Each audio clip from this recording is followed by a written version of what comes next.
सौभाग्यवती स्त्री के लिए उसका पति संसार की सबसे प्यारी वस्तु होती है। वो उसी के लिए जीती और मरती है। उसका हंसना बोलना उसी के प्रसन्न करने के लिए और उसका बनाव श्रृंगार उसी को लुभाने के लिए होता है। उसका सुहाग जीवन है और सुहाग का उठ जाना उसके जीवन का अंत है। कमलाचरण की अकाल मृत्यु वृजरानी के लिए मृत्यु से कम न थी। उसके जीवन की आशाएं और उमंगें सब मिट्टी में मिल गईं। क्या क्या अभिलाषाएं थीं और क्या हो गया। प्रति क्षण मृत कमलाचरण का चित्र उसके नेत्रों में भ्रमण करता रहता। यदि थोड़ी देर के लिए उसकी आंखें झपक जाती तो उसका स्वरूप साक्षात नेत्रों के सम्मुख आ जाता। किसी किसी समय में भौतिक त्रैतापों को किसी विशेष व्यक्ति या कुटुंब से प्रेम सा हो जाता है। कमला का शोक शांत भी न हुआ था। बाबू श्यामाचरण की बारी आई। शाखा भेदन से वृक्ष को मुरझाया हुआ न देखकर इस बार दुर्देव ने मूल ही काट डाला।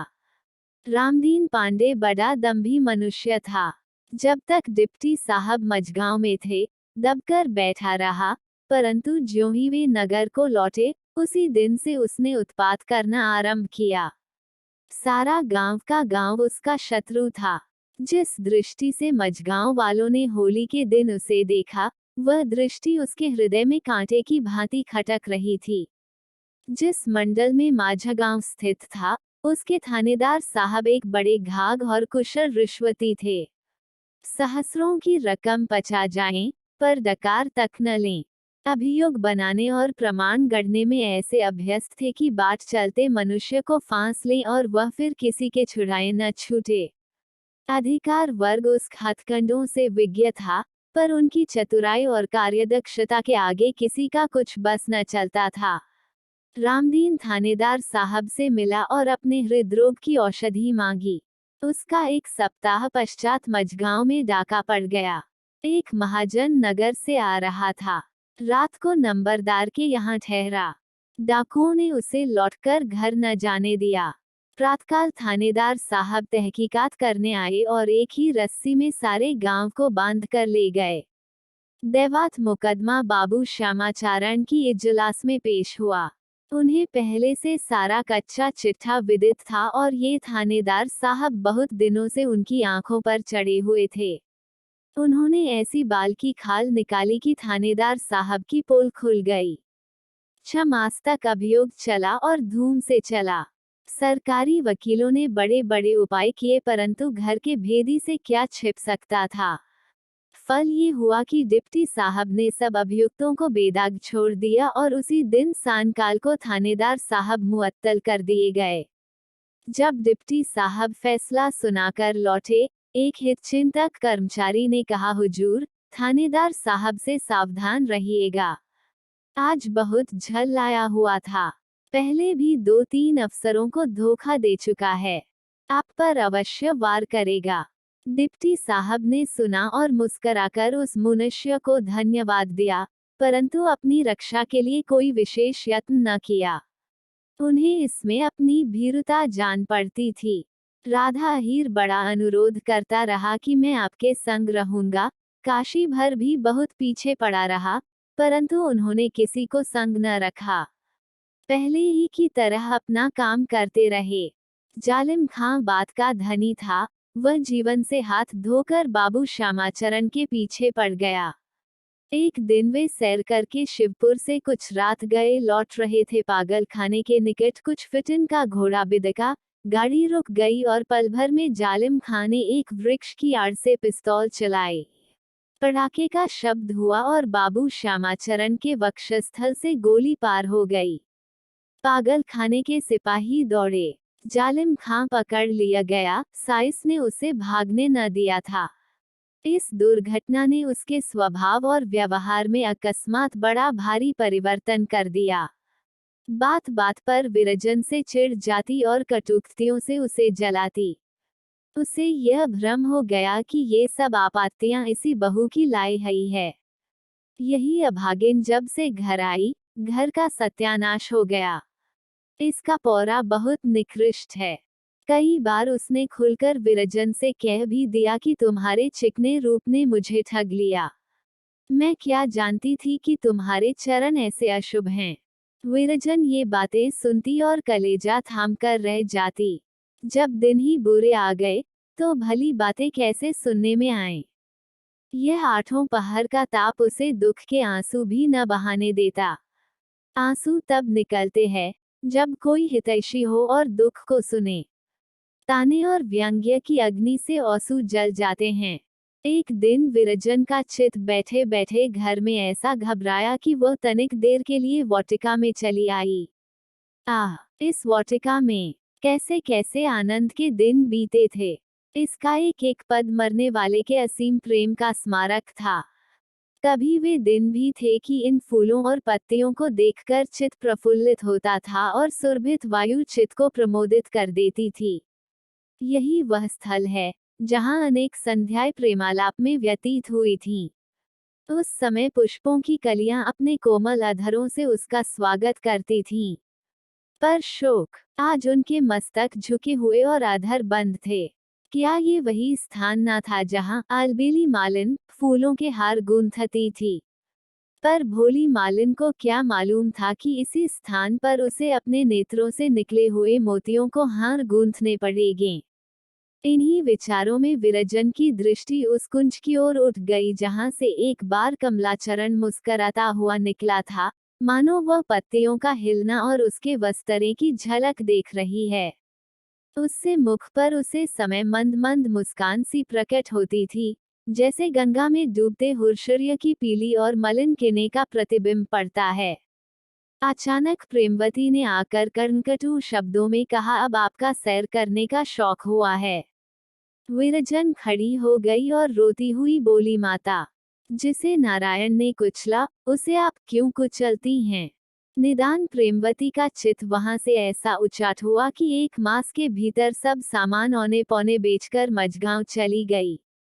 वृजरानी को संग न लिया। उसका मुख देखने से उसे घृणा हो गई थी। विरजन इस विस्तृत भवन में अकेली रह गई। माधवी के अतिरिक्त अब उसका कोई हितैषी न रहा। सुवामा को अपनी मुंहबोली बेटी की विपत्तियों का ऐसा ही शोक हुआ जितना अपनी बेटी का होता। कई दिन तक रोती रही और कई दिन बराबर उसे समझाने के लिए आती रही। जब विरजन अकेली रह गई तो सुवमा ने चाहा कि यह मेरे यहाँ उठाए और सुख से रहे। स्वयं कई बार बुलाने गई, पर विरजन किसी प्रकार जाने को राजी न हुई। वह सोचती थी कि ससुर को संसार से सिधारे भी 3 मास भी नहीं हुए, इतनी जल्दी यह घर सूना हो जाएगा, तो लोग कहेंगे कि उनके मरते ही सास और बेहू लड़ मरी। यहाँ तक कि उसके इस हठ से सुवामा का मन मोटा हो गया। मझगांव में प्रेमवती ने एक अंधेर मचा रखी थी। असामियों को कटु वजन कहती। कारिंदा के सिर पर जूती पटक दी। पटवारी को कोसा। राधा अहीर की गाय बलात् छीन ली। यहाँ की गांव वाले घबरा गए। उन्होंने बाबू राधाचरण से शिकायत की।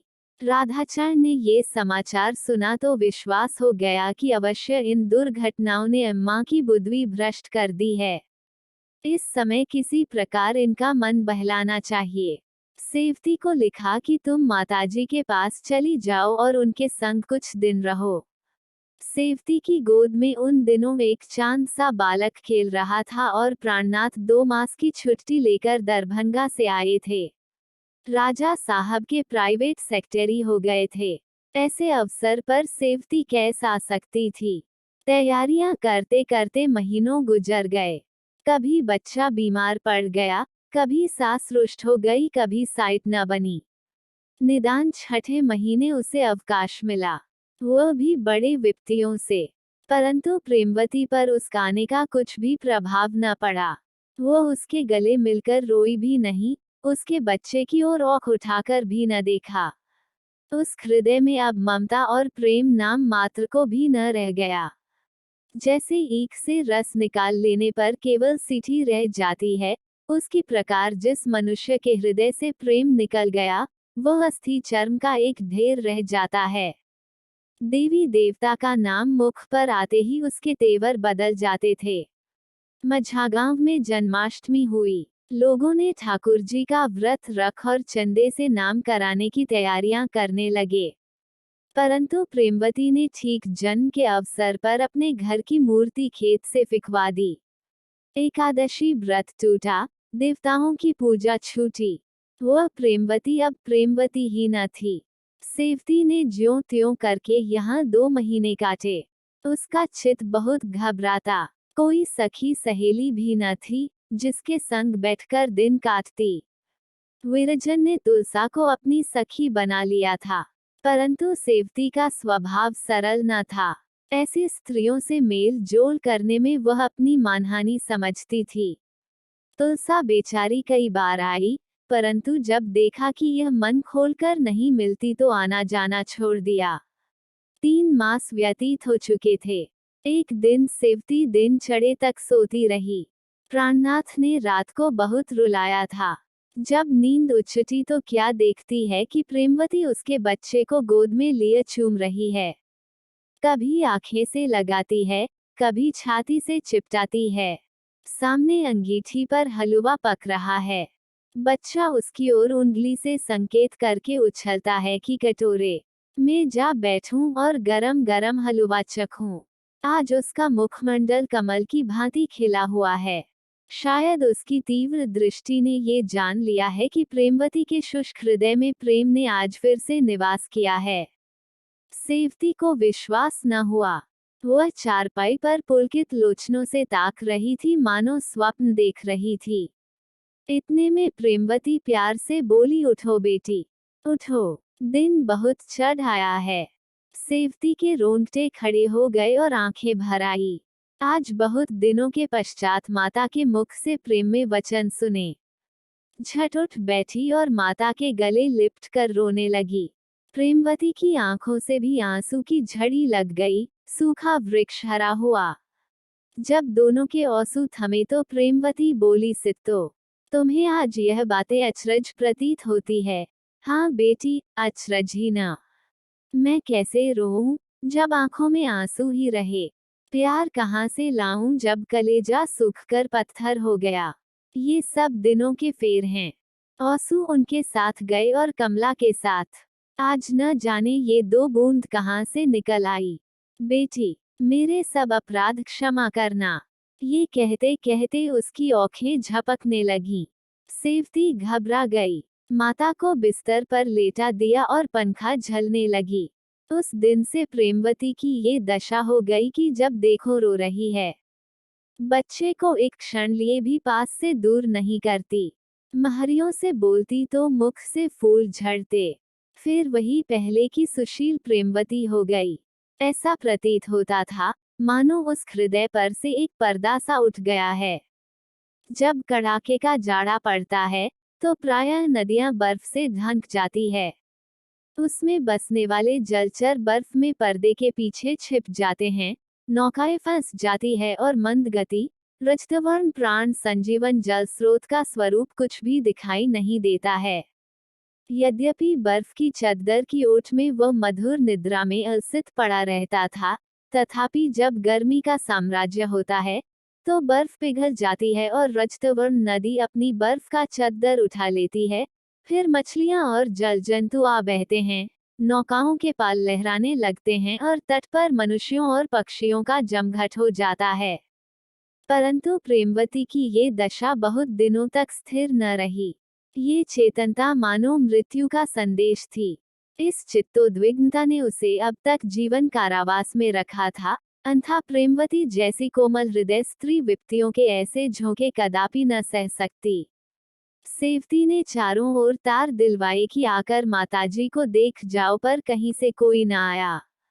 प्राणनाथ को छुट्टी ना मिली। विरजन बीमार थी, रहे राधाचरण। वह नैनीताल वायु परिवर्तन करने गए हुए थे। प्रेमवती को पुत्र ही को देखने की लालसा थी, पर जब उनका पत्र आ गया कि इस समय मैं नहीं आ सकता, तो उसने एक लंबी सांस लेकर आंखें मूंद ली और ऐसी सोई कि फिर उठना नसीब न हुआ।